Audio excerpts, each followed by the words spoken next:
दिनैनि रादाबखौ फरायदों आं मुस्रि फैमा नार्जारि। मैया आसाम सरकारा एलपिजि गेसनि 200 रां खमायनायनि उनाव गेसनि गुबै बेसेननि फारिलाइखौ फोसावना होबाय। बे फारिलाइयाव फोसावनाय बायदिब्ला बबे जिल्लायाव बेसेबां राङाव मोननो हागोन बेखौ आं नोंथांमोननो सुबिदानि थाखाय स्क्रिनशट खालामनानै होनाय जाबाय।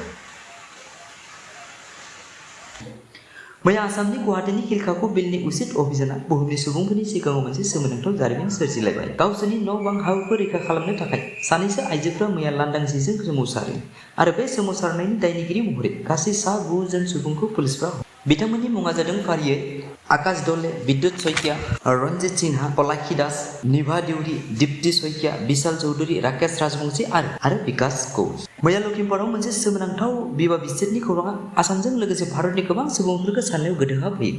सुलुङाव फोरमायनाय बादिब्ला लखिमपुरनि आब्दुल बासारा गावहा गथ' जोनोम होनो हानाय आथोनारि गोहो गैयैनि थाखाय गावनि असे लोगोनि हेफाजाब लानो नागिरदोंमोन, नाथाय बे मुगैथाव बिथोन गावनि बिसिया मानियैनि थाखाय गावनि बिसिखौ तालाक होनो थाखाय थांखि लायो आरो गावनि बिसिया खौरां बिजोंनि गेजेरजों फोरमायनाय बादिया गावनि साननाया जाफुङैनि थाखाय गावनि बिसिनिफ्राय 6 लाख रांबो डिमान्ड खालामदों होनना अजद दैखाङो। मख'थावना दि आब्दुल आसारा 2014 मायथाइयावनो गुजरातनिफ्राय गावनि बिसिखौ हाबा खालामना लाबोदों।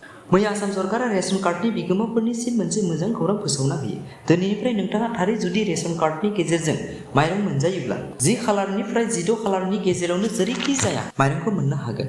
बेनि थाखाय एफसिआइनिफ्राय मासनि 1 खालारनिफ्राय 9 खालारसिमनि गेजेरावनो समबाय समिति बायदि माइरं लाबोग्रा संगठनफोरा लाबनो नांगोन होनना बिथोन होयो।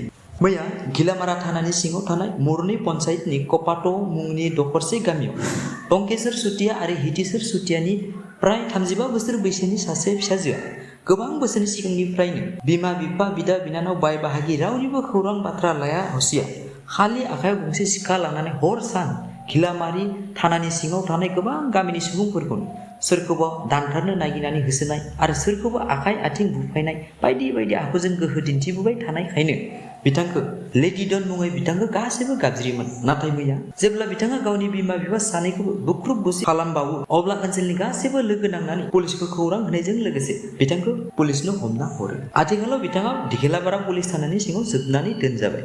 रादाब खोनासंगिरि नोंथांमोन, दिनैनि रादाबा एसेनोसै। नोंथाङा अन्नानै जोबजासिम आंनि रादाबखौ खोनासंनायनि थाखाय आंनि गोसो गोरबोनि अननाय आरो सिबिनायखौ नोंथांनिसिम बावहरफिननानै आंनि गोदानथार एसपि बड' निउज चेनेलखौ नोंथाङा साबस्क्राइब खालामाखैब्ला अन्नानै साबस्क्राइब आरो मोजां मोनदोंब्ला लाइक आरो शेयार खालामनो थाखाय गुरै खावलायहरनाय जाबाय। एसेनोसै, गोजोन्थों।